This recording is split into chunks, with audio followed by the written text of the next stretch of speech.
So now that we have the content written down in bullet point list, we're starting to identify, the major sections.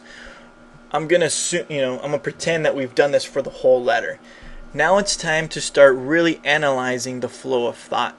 What you could do is take your outline, read it again, and take a look at your outline, see how you like it, make sure it's looking good, and keep refining it. Now, a good way to speed up the process is if you have commentaries. Now, you could, just keep reading the letter over and over and just keep refining your outline based solely on what the scriptures say, which is great. But you could speed up the process by interacting with other people who have studied the same passage and their thoughts on the outline.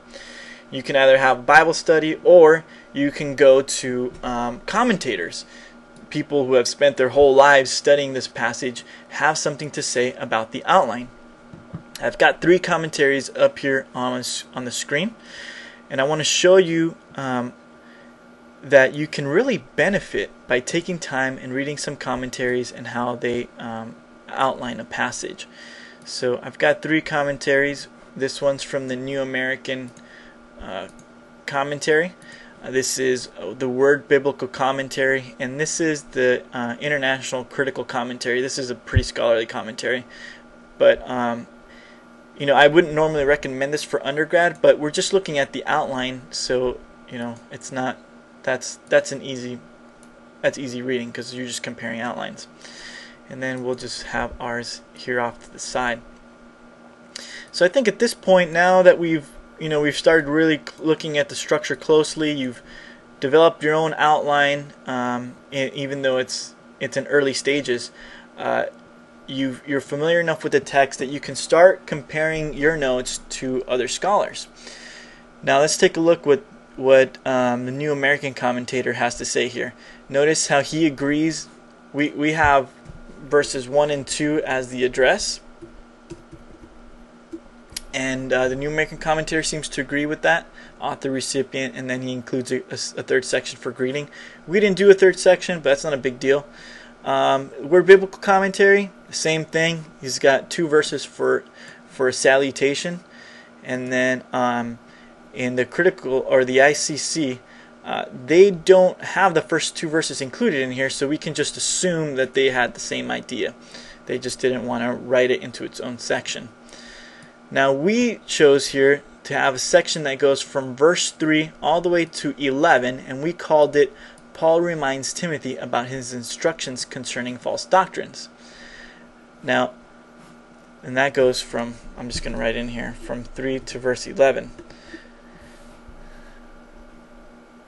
Now, the ICC feels like, this commentator feels like verse 3 all the way to 20 is one section dealing with false teachers.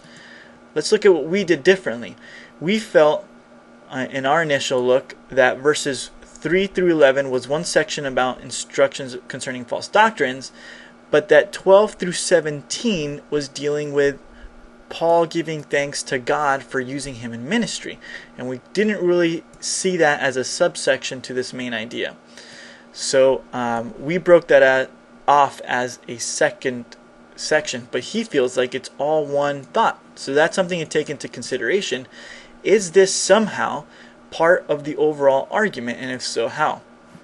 Well, we move on here, and notice that this author did the same thing.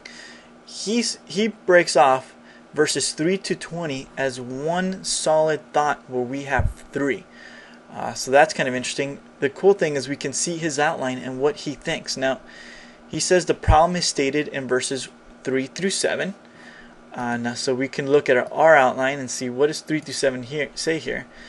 And he says this is describing the problem. And so we say, okay, Paul reminds Timothy of his instructions not to teach men, not to allow men to teach false doctrines. He tells them that the goal of their teaching, or of Paul's teaching, is to love from a pure heart, good conscience, and sincere faith.